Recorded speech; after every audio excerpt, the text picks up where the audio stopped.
प्राध्यापक बीजी मांगले, जागर टाइम्स मध्ये आपल्या सर्वांचं स्वागत। मित्रो, मराठा समाजाची स्थिती कशी आहे बघा। संधी घटली, दारिद्र्य वाढले, नशीब योग्य वेळी मनोज दादा भेटले।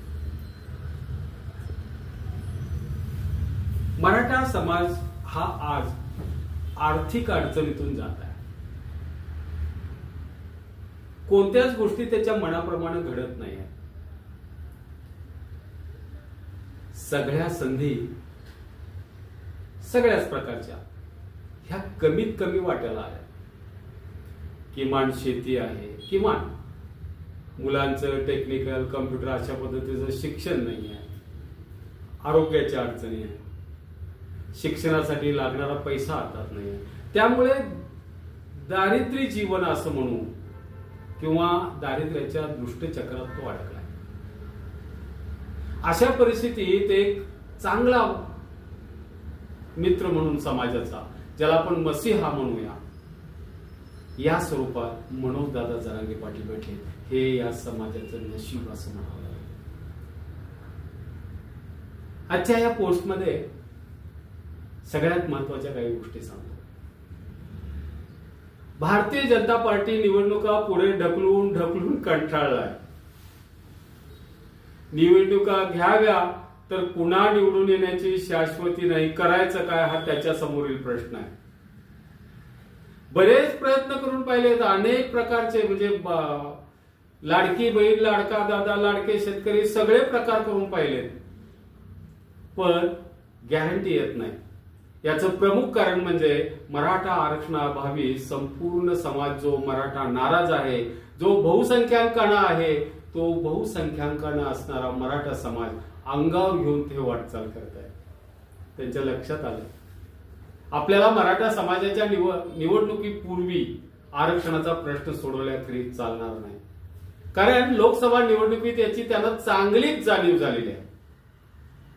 मुख्यमंत्री एकनाथ शिंदे, अजितदादा, फडणवीस यांना मराठा समाजाला अंगावर घेतल्याने सत्तेभारावर राहावे लागेल याची आता चांगलीच जाणीव झालेली आहे असं आपल्याला म्हणावं वाटतं। त्यामुळेच निवडणुका आधी कोणत्याही क्षणी मुख्यमंत्री एकनाथ शिंदे साहेब मराठा आरक्षणाचा प्रश्न सोडवतील अशी आताची स्थिती आहे मित्र। सगळ्या सोयऱ्यांचा कायदा करण्याची शक्यता आहे। अर्थात जरी कायदा केला तरी तात्काळ निवडणुका डोळ्यासमोर असल्यामुळं, तोंडावरती असल्यामुळं कायद्याची अंमलबजावणी आता होणार नाही। कायदा टिकण्याची ते शाश्वती देणार नाही। म्हणजे मराठ्यांच्या तोंडाला पाणी पुसण्याचाच प्रकार हा नुसता कायदा करून होईल, त्याची अंमलबजावणी आता ते करूच शकणार नाही। आणि दरम्यानच्या पिरियडमध्ये ऍडव्होकेट सदावर्ते सारखा एखादा फडणवीस साहेबांचा मित्र येईल, जो कोर्टात जाईल आणि या कायद्याला स्थगिती सुद्धा घेईल, आणि मग म्हणतात ना मराठीमध्ये, पुन्हा ये रे माझ्या मागल्या, तशी परिस्थिती मराठा समाजाच्या वाट्याला येण्याची शक्यता आहे। हे मनोज दादा जरांगे चांगलं जाणतात, म्हणून तर त्याने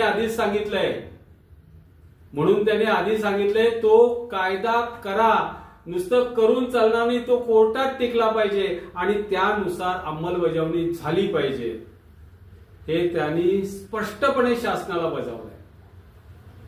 कायदा केला म्हणायला करून चालणार नाही, अशी ही परिस्थिती आहे। देवेंद्र फडणवीस साहेब आणि गेल्या वर्षभरात ज्या पद्धतीने मराठा समाजाला आरक्षण देण्यासाठी टोलवाटोलवी केली, त्यामुळे आता ताक सुद्धा फुकून पिलं पाहिजेत अशी सर्वांची मानसिकता आहे, मनोजदादांची मानसिकता आहे।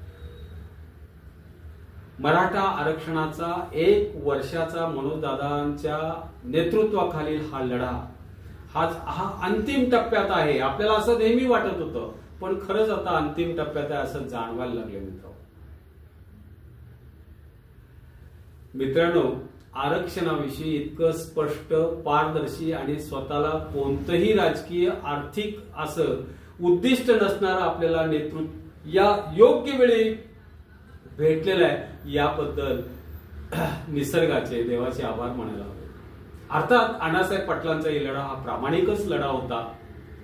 त्यांनीही मराठा समाजासाठी बरंच चांगलं काही काम केलं होतं. हा पाया आहे. मित्र, थोडस पाठीमागे जाऊ. आरक्षण म्हटलं की आपल्याला राजर्षी शाहू महाराजांची आठवण होते ना. कारण 1902 ला त्यांनी या देशात सर्वप्रथम आपल्या संस्थानातील बहुजन समाजाला 50% आरक्षण, जे नोकरीत आरक्षण होतं ते दिलं. ब्रिटिश इंडियाचा तो काळ होता आणि त्या काळामध्ये आपल्या संस्थानातील रयतेला, बहुजन समाजाला राजर्षी शाहू महाराजांनी आरक्षण दिलं. त्यावेळेला कोणी मागितलं होता? कोणीही आरक्षण मागितलेलं नव्हतं. पण हे आरक्षण दिलं ते मराठा समाजासकट सकल बहुजन समाजाला दिलं. कोणाला नाही हेच फक्त त्या कायद्यात सांगलं. आणि कोणाला नाही त्याचा अर्थ करताना सगळेजण म्हणतात की लाटजी, भटजी आणि शेठजी सोडून बाकी सगळ्यांना आरक्षण हे पात्र ठरवलं. अर्थात राजर्षींच्या शिक्षणाविषयीचे काम जगप्रसिद्ध आहे मित्र. त्यामुळे त्याविषयी काही न सांगता एक गोष्ट मला तुम्हाला सांगावीशी वाटते ती अशी की आरक्षणामध्ये मराठा समाज अंतर्भूत होता. त्यावेळी अगदी हाताच्या बोटावरती मोजण्या इतपत मराठा समाज, उच्चकुलीन मराठा समाज जर सोडला तर सगळ्यांना या आरक्षणाचा लाभ होता मित्र. ही सत्य परिस्थिती होती. मराठा किंवा कुणबी, कुलवाडी, कुरवाडी अशा अनेक नावाने त्यावेळेला तो ओळखला जात होता. प्रामुख्यानं शेतकरी असणारा, शेतमजूर असणारा हा वर्ग बहुतांशी अशिक्षित, अंधश्रद्धाळू, मातीच्या घरात राहणारा, बरेचसे जनावरांच्या सोबतीने आपलं आयुष्य कंटणारा असा हा मराठा समाज होता. आणि त्याला आरक्षणाची गरज होती. तो सामाजिक दृष्ट्या आणि आर्थिक दृष्ट्या मागासलेला होता. समाज भोळा होता. अनेकांना 2 वेळचं पोटभर जेवण सुद्धा मिळत नव्हतं. अर्थात तशी परिस्थिती बऱ्याच जणांची होती. म्हणूनच राजर्षी शाहू महाराजांनी आरक्षणाच्या यादीत त्यांचाही समावेश केला. कुणी सांगितलं म्हणून नाही मित्र, लक्षात घ्या. अनेकांच्याकडे थोडी बहुत शेती होती, पण ती कोरडवाहू होती. पाण्याच्या सोयी नव्हत्या. सगळं काही पावसाच्या कृपेवरती अवलंबून असायचं. स्वातंत्र्यानंतर चित्र बदललं. व्यक्ती विकासाच्या अनेक संधी निर्माण झाल्या. पण हे झालेले जे बदल होते, हे बदल या समाजाने आपल्या अशिक्षितपणामुळे योग्य वेळी अंगीकारू शकला नाही. कालौघात वाढत्या लोकसंख्येने जमिनीच्या वाटण्या झाल्या आणि पुन्हा एकरामध्ये असणारी शेती काही गुंठ्यात आली, अशी परिस्थिती आहे. काँग्रेसच्या काळात शेतीला पाणी पुरवठ्याची साधने निर्माण झाली. असा काही काळ आला की ज्या काळामध्ये मराठ्यांना चांगले दिवस येत आहेत अशी परिस्थिती झाली. कारण धरणे, तलाव, पाझर तलाव, पाणी पुरवठ्याच्या सगळ्या सोयी झाल्या. पण वर्षागणिक दरडोई जमीन मात्र घटत गेली आणि पुन्हा सामाजिक अवहेलना, दारिद्र्य वाट्याला आले. ही स्थिती यांच्या वाट्याला यायला किंवा या स्थितीला त्यांच्या मराठ्यांच्या वाट्याला अवहेलना आणत होती. अर्थात तिचे प्रमाण कमी होते. काही प्रमाणात समाजात शैक्षणिक स्तर उंचावला, पण कौशल्य, विज्ञान, तंत्रज्ञान, इंग्रजी शिक्षणाचा अभाव, सरकारी नोकऱ्यातील कमी संख्या, कम्प्युटर शिक्षणाचा अभाव अशा अनेक कारणांनी पुन्हा मराठा समाज मागे पडला.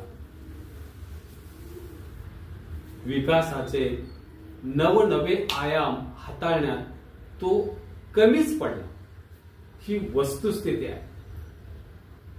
नोकरी, उद्योग, व्यवसाय यामधल्या संधी अत्यंत कमी होत्या आणि तितकी त्याची कॅपॅसिटीही नव्हती. बेभरवशाच्या शेतीतील उत्पादनाचे दर तो स्वतः ठरवू शकत नव्हता. सगळं काही सृष्टीचक्रावर आणि शासनाच्या हातात होतं. दारिद्र्याच्या दुष्टचक्रात अडकला, कर्जबाजारी झाला. आज सर्वाधिक आत्महत्या करणारा समाज म्हणून आत्महत्या करणारा समाज म्हणून मराठा समाजाची ओळख आहे मित्र. दुसरी एक गोष्ट सांगतो, या समाजाला काही काळ गची बाधा झाली होती. स्वतःला 96 कुळी मराठा म्हणून गेल्यात तो धन्यता मानू लागला होता. खरं तर शिक्षणाचं सार्वत्रिकरण ज्या वेळेला झालं त्यावेळेपासूनची स्वतःची नोंदणी कुणबी, कुरवाडे, कुलवाडे अशी जर त्यांनी करून घेतली असती तर आजची परिस्थिती त्याच्या वाट्याला आलीच नसती. ही अडचण त्याला आज आली नसती. पण भविष्य काळाचा वेध घेण्याची आणि विकासाच्या प्रवाहात राहण्याची, जगाबरोबर राहण्याची दूरदृष्टी हरवलेला हा समाज होता. या योग्य वेळी मनोजदादा जरांगे पाटील मनोजदादा जरांगे पाटलांच्या मूळ ओबीसी म्हणून आपली ओळख स्वीकारायला, त्यामुळेच हा समाज तयार झाला. ही एक फार मोठी गोष्ट आहे. आज त्याच्या भोवतालचे असणारे प्रश्न अनंत आहेत, गहन आहेत, गंभीर आहेत. राहणीमान वाढले आहे, शिक्षण महागलंय, आरोग्य महागलंय. खेड्यात राहून चांगलं शिक्षण आणि उत्पादनाला दर मिळत नाही आहे. शहरात जाऊन राहणं त्याला परवडत नाही आहे. अशा परिस्थितीत मुलांच्या भवितव्याची काळजी त्याच्या डोक्याला लागून राहिली आहे. अशा परिस्थितीत त्याला आज असं वाटतं की ओबीसी प्रवर्गातून आरक्षण घेतलं पाहिजे, जे आपल्याला काही जणांनी सुरुवातीला सांगितलं गेलं होतं 80 ते 90च्या काळामध्ये की आपल्याला जे ओबीसी म्हणजे मागासवर्गीय आहे ते त्यातला खरा अर्थ त्याला आज समजलाय मित्र. मराठा समाजावर आणखी एक महत्वाचा आरोप म्हणजे तुमच्याच समाजाचे मंत्री, तुमच्याच समाजाचे मुख्यमंत्री होते, मग मित्र तुम्हाला त्यावेळेला आरक्षण का घेता आलं नाही? हो, असं काही भाजपवाले नेहमी म्हणतात, पण हा काळाचा महिमा असतो. असा हा आरोप प्रामुख्यानं शरद पवारांच्यावर सातत्याने केला जातो. पण शतकाच्या शेवटच्या दशकामध्ये, गेल्या शतकाच्या शेवटच्या दशकामध्ये एक वर्ग असा राजकारणामध्ये आला, त्या वर्गानं ओबीसीतून आरक्षण घ्यायला कमीपणा व्यक्त केला आणि ते जाहीर म्हणू लागले. त्याला अनेक मराठे बळी पडले, मोठेपणाला भुलून गेले. त्यावेळी आत्ताच्या सारखी जाणीव जागृती समाजामध्ये झालेली नव्हती मित्र. म्हणून प्रत्येक जण जे म्हणतात 94 साली का घेतलं नाही, तर त्यासाठी अशी बरीच कारणं होती. ऑगस्ट 2023 पासून या हरलेल्या समाजाला मनोजदादा जरांगे पाटील नावाच्या दूरदृष्टीच्या योद्ध्याने त्याच्या अनेक समस्यांपैकी एक समस्या सोडवण्याचा आशावाद निर्माण केला, तो म्हणजे आरक्षणाचा. त्याला आशा दिसू लागली. साहजिकच बहुतांशी समाज मनोजदादा जरांगे पाटलांचं नेतृत्व स्वीकारून त्याच्या पाठीमागून चालत आहे. ही आजची स्थिती आहे मित्र. इतिहासात पहिल्याच वेळेला सगळा मराठा समाज, बहुतांशी मराठा समाज हा मनोजदादा जरांगेच्या नेतृत्वाखाली एकत्रित झाला आहे. अशी आजची परिस्थिती आहे, संघटित आहे. आणि हीच गोष्ट फडणवीस साहेबांच्या सारख्या नेतृत्वाना टोचत आहे, पचनी पडत नाहीये. त्यांना माहिती आहे गरजू मराठा हा मूलतः कुणबीच आहे हे त्यांना पक्क माहिती आहे, त्यांच्या समाजाला माहिती आहे. तो सामाजिक आर्थिक दृष्ट्या मागास आहे हेही त्यांना माहिती आहे. त्याला शिक्षण आणि नोकरीमध्ये मदतीची आवश्यकता आहे, शासनाच्या सहकार्याची आवश्यकता आहे हेही त्यांना माहिती आहे. म्हणून त्याला आरक्षणाची गरज, जी गरज त्याची आहे ती पुरवायची नाही अशी म्हणजे जाणीवपूर्वक केलेली ही चाल आहे. राजकारणात राहून गेंड्याच्या कातडीचे झालेले अनेक मराठ्याचे नेते आपल्याच समाजावर अन्याय करत आहेत मित्र. म्हणून वेळेने, या काळाने, नशिबाने म्हणू आपण, मनोज दादा जरांगे पाटलांच्या सारखं व्यक्तिमत्व आपल्याला नेतृत्व म्हणून दिलं आणि ते आपण स्वीकारलं, ही समाधानाची गोष्ट आहे. आज त्याच्या गरिबीची अवहेलना जरूर केली जाते, मराठ्यांच्या गरिबीची चेष्टा केली जाते. तुमच्यापेक्षा ओबीसी आम्हाला जास्त जवळचे आहेत म्हणून त्याला हिनवलं जातंय. पण लक्षात ठेवा, मराठा हा मूळचा जसा संयमी आहे, जसा प्रामाणिक आहे, तसा तो स्वाभिमानी आणि संघर्षशील योद्धा देखील आहे, हे विसरू नका मित्र.